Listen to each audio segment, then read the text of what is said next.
With great sense of delight, I welcome you to another edition of Law and You. You know that Law and You is a program that comes live and recorded also on independent television. And we look at ways in order to deepen the knowledge of the people on the laws of the land. And today's edition, we're going to be looking at criminalizing vote buying, the Electoral Act 2022 and its implications. My name is Philip Omo-Gyupon, and with me as a custodian of the law that will dissect and analyze today's topic is Emmanuel Obakpolo, a legal practitioner. Welcome on board with me. Good afternoon, viewers out there. Good afternoon, Philip. All right, let's set the ball rolling. We'll look at the issues of vote buying. It has become a lexicon, common Nigerian lexicon in our electoral process. And we have the Electoral Act 2022, which we see as a measure that would also help in criminalizing vote buying. What's your opinion of this development as per the Electoral Act 2022 in criminalizing that aspect? It's a good one. Okay. Since 1999, when Nigeria dabbled, sorry for my language, into the democratic dispensation that we find ourselves, we've had a lot of challenges with respect to election preparation, elections proper, and also the aftermath of elections, which is now the results. And since that 1999, because of the magnitude of electoral process that we go through in this country, the Nigeria electoral system has been described as cash and carry democracy. Because from the inception of democracy in 1999, we've witnessed catalog of election or vote buying in different magnitude. So, but thank God for President Muhammadu Buhari just now and the 9th National Assembly, who are able to come up with 12 other provisions. I call them super provisions. And the president has assented to them, and there are now laws in the land. Section 12 of the Electoral Act 2022 prohibits vote buying. And also that provision now said any violator or any person that violates that provision of the law is liable to 6 months imprisonment or 100,000 naira as fine. It depends on the level of offense being committed. You can't say, is that a cap on it, or? That is what law. To what extent can we extend that punishment beyond 6 months? Or can the courts do that? Now, the courts now has power. The discretion. The discretion to do so. But from the provisions of the law just now, it's just 6 months imprisonment or 100,000 naira as fine. Be it as it may, we still see pockets of violations, and it appears INEC and the security agencies are handicapped in prosecuting the law. Now, Section 14, subsection 1C of the 1999 Constitution of the Federal Republic of Nigeria as amended provides that the people of Nigeria shall participate in the government of the country. By implication, that simply implies that the people of Nigeria are to vote to get the government.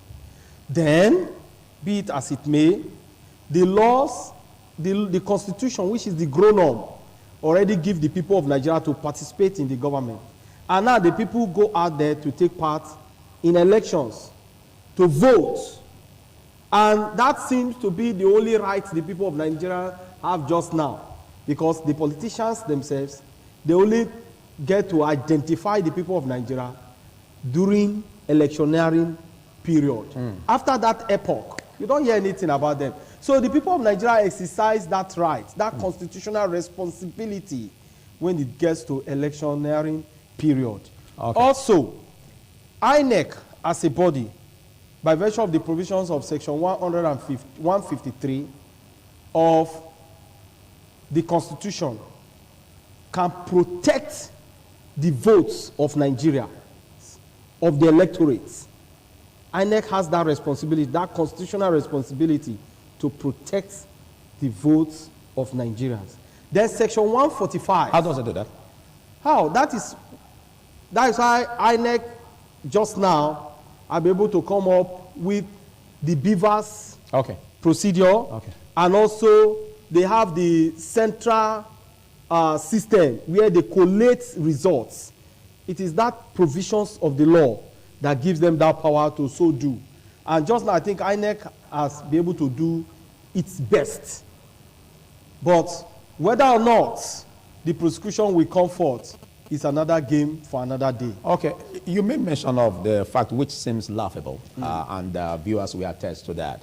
A situation where for such a crime committed on vote buying, such an offender will be made to just have 6 months imprisonment and then with an option of fine. Do you see that in the eyes of the law, though the act provides that, but do you see that as fair as compared to what the vote buying as an act could do in terms of stealing the mandate that ordinarily belongs to the people? To my mind, it's not fair. But even the one that the law provides for, how far and how well have we gone with it? I have not seen, save for a few just now, I think in Akwa Ibom State, where a returning officer has been prosecuted, save for that, then with little or nothing, we've not been able to see even the one that the law provides for. Okay. By virtue of the provisions of Section 12 of the Electoral Act. Okay, let's take the Electoral Act. Let's take a reverse to when it was a bill and when it was being romanced by the National Assembly. Would you say that a deepened job was done in terms of providing such punishment for offenders at the level of the National Assembly when it was a bill? I do not see it, because in this country, we believe more of hula baloo talking. But when it gets to taking action or carrying out actions or carrying out responsibilities as vested by the laws on a particular agency or agencies or commission or political class, as because it is, even in the National Assembly we have representatives who come through elections. We begin and to, so a lot have benefited from the menace of vote buying. And so would you agree that this job was done shabbily at the level of the National Assembly, where less strict sanctions are apportioned to offenders on vote buying, because probably they could be caught in the web in the process? Will you say that was what necessitated this job to now be rolled out as a law, where we are saying, Nigerians are saying that the punishment for offenders are not as strict as it should be, and so it then means that it can't correct the process of having vote buying in the electoral process? Do you think so? I agree absolutely with your submission. Okay. And I think that is my own mind too. But the question now is, even the one that the law provides for, how many persons have been prosecuted? We've not been able to see it. But there are cases in the court. Cases we in have the court, like from 2015 till now, reports have it that over 125 cases have emerged. But we are yet to see convictions that will go through. Although reports also have it that there are about 60 convictions. But we are yet to see this conviction going through. All of that is on paper. And that is why when an election violator is prosecuted and at the close of the day, the person is found guilty and censured, INEC ordinarily ought to begin to sing praises to themselves. And how? by making sure that that information goes around for every Tom, Dick, and Harry to be aware of what it is doing.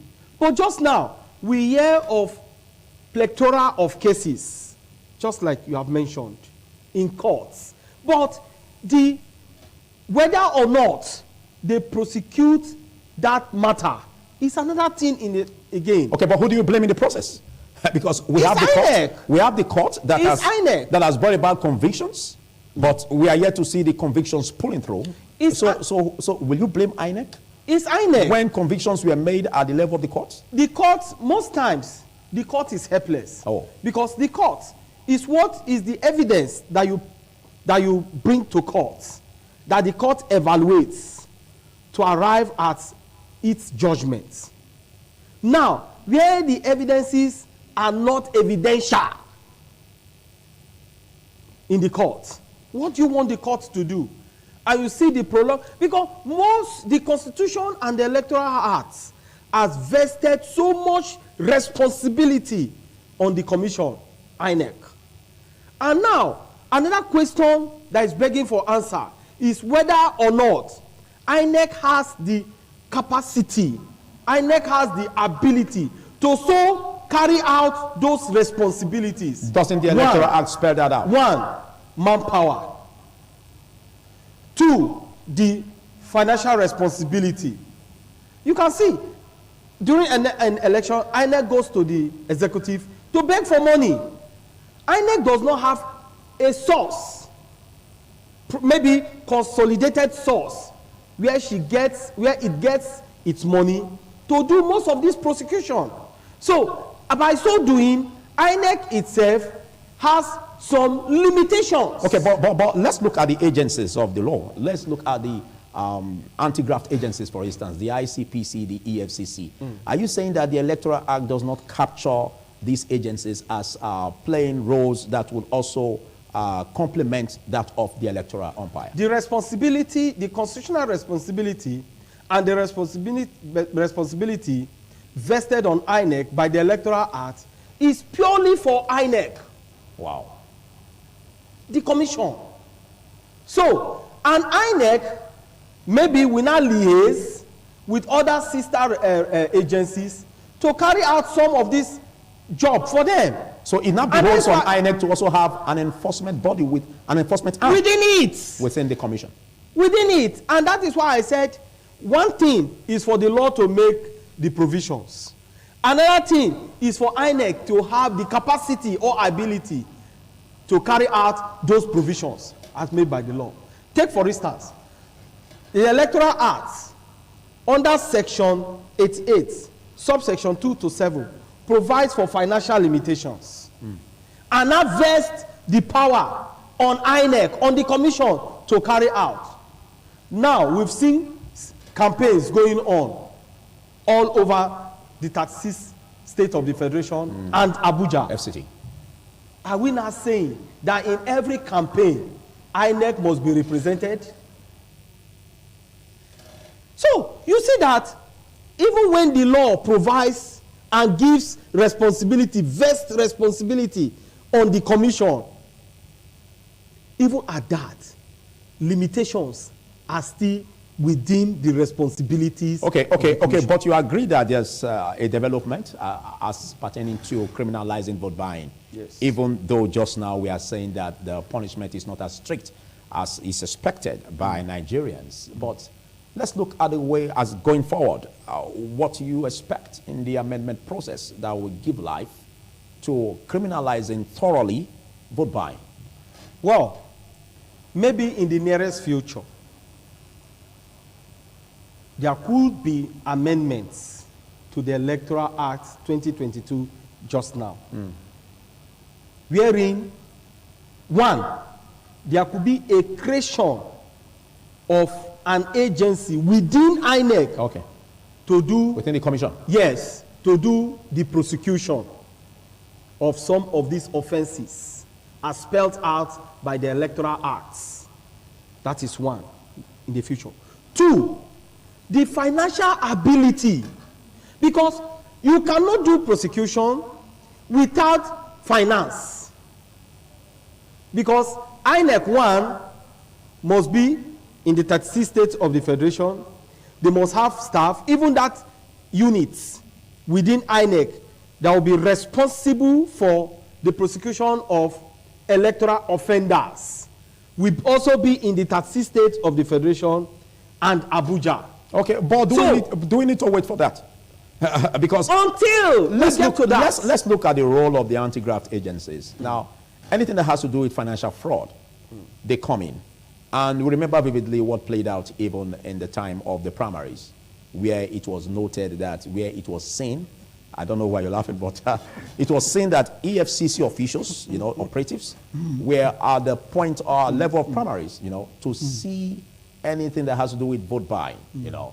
So being that as it is, it then means that by virtue of the provisions of the law, 1999 Constitution, or as amended, there is some powers given or romanced by the anti-graft agencies to also get those who are caught in the law, in violating the law in this regard. It was a mere jamboree. The physical presence of EFCC, ICPC, and other sister agencies at the primaries of the various political parties, particularly the 4 major political parties as we have just now, the 4 horse race. It was a mere jamboree. Wow. What have we gotten out of it? Who and who have been arrested? Who and who have been prosecuted? And who have been sentenced since the primary till date? No, you would agree with me. So you now see that even the agencies know that by the provisions of the law, some of the power they give to themselves, they don't have it. So that is a limitation. That is the singular reason why I agree absolutely with your submission, with your assertion, as the case may be.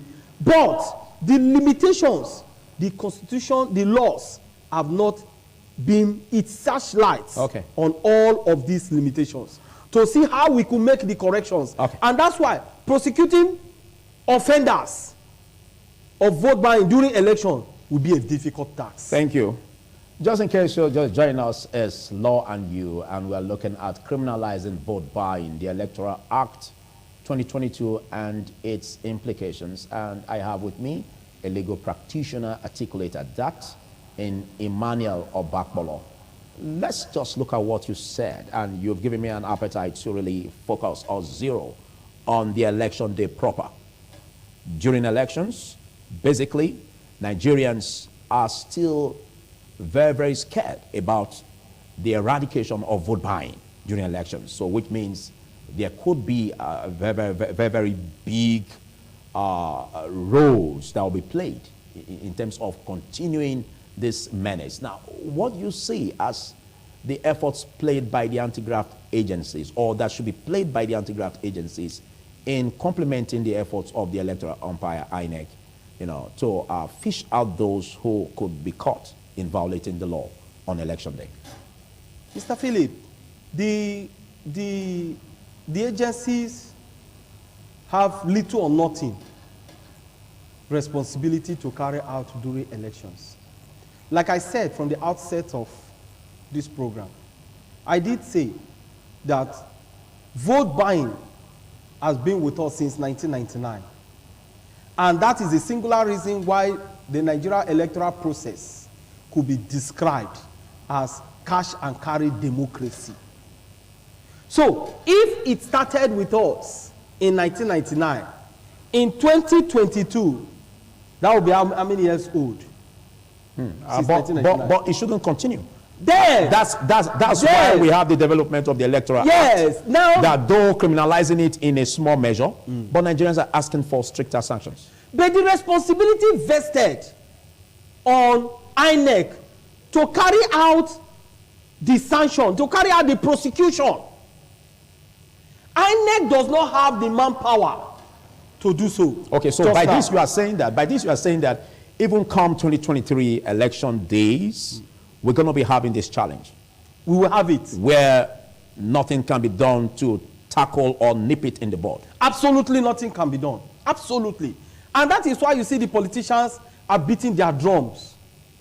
both inside and outside, because they are happier because they know that there are limitations in the law, which, yes, the law has made provisions, and many of us clapped for the president who assented to those 12 additional provisions to the Electoral Act 2022. But then we did not avert our mind on how these laws could be executed. Look, Nigeria has pretty good laws, but the execution of the laws from time immemorial has been the situation. Who to execute it? Okay. Who to carry out these responsibilities? Most of the responsibilities just now are vested on INEC, who itself does not have the capacity and ability to so do. So that on its own is a limitation. And INEC is now struggling even with the conduction of the election come 2023, February 2023. INEC is struggling with it. Because you see, the issuance of PVC, also the BVAS machine, the controversy that surrounds it, even despite that the law has given INEC that responsibility, but we see the controversies by the politicians, we see the allegations and counter-allegations by various political parties, because some don't want the BVAS to come to existence because they want to have their way as usual. Okay. Then INEC is now battling with all of this. Then INEC also has the responsibility of prosecution. If we don't have people selling their votes, or prospective voters selling their votes, we wouldn't be having vote buying. Although we are caught in the middle where we wouldn't have time to really stretch this beyond vote buying to vote selling. Now, we often hear human rights activists or some other activists say that if you are being, if you are influenced or induced, to sell your votes, collect money, but vote your conscience. Now, what has the law got to say in that? Is that a fair process to do?